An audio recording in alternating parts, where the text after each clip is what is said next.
आपने कभी सोचा है कि क्रोध का सही उत्तर क्या होना चाहिए?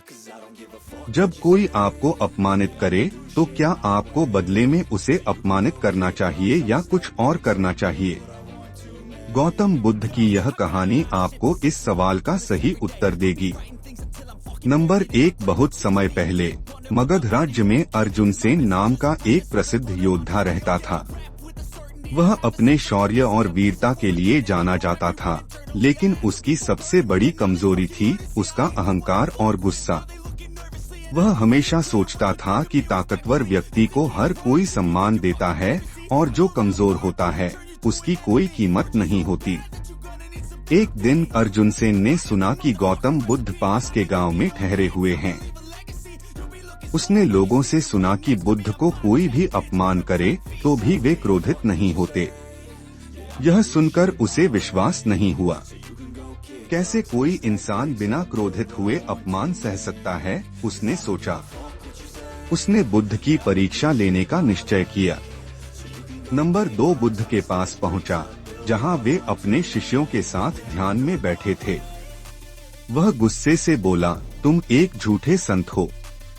लोग तुम्हें भगवान की तरह पूजते हैं, लेकिन असल में तुम सिर्फ एक साधारण इंसान हो।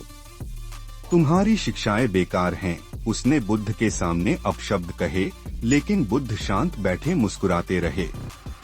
अर्जुन सेन को गुस्सा आ गया, तुम जवाब क्यों नहीं देते? क्या तुम्हें गुस्सा नहीं आता? बुद्ध ने शांत स्वर में पूछा।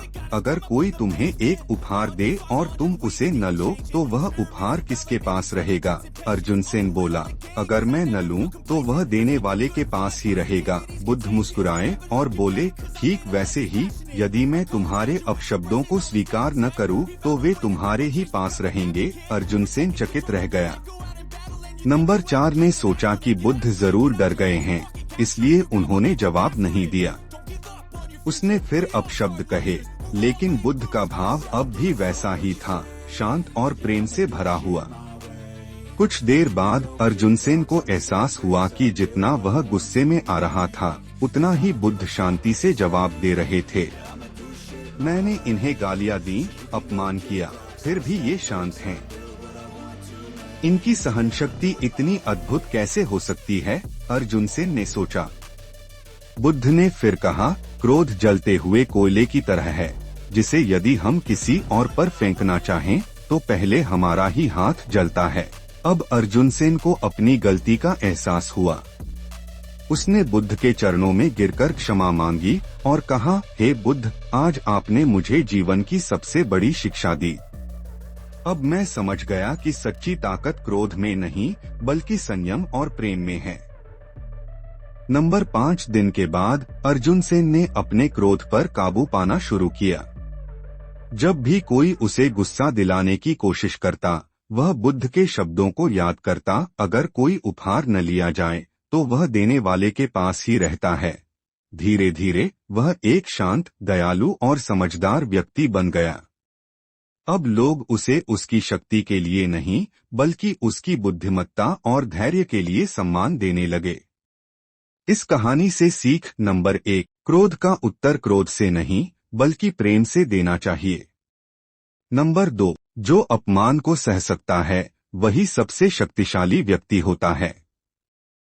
नंबर 3, क्रोध और घृणा से किसी का भला नहीं होता, लेकिन शांति और धैर्य से सब कुछ बदला जा सकता है। नंबर 4, अगर कोई बुरा कहे और हम उसे स्वीकार न करें तो वह बुराई उसी व्यक्ति के पास रह जाती है। अंतिम संदेश, अगर आपको यह कहानी पसंद आई हो तो इसे अपने दोस्तों और परिवार के साथ जरूर शेयर करें ताकि वे भी इससे प्रेरणा ले सकें। शांति बाहर से नहीं, भीतर से आती है।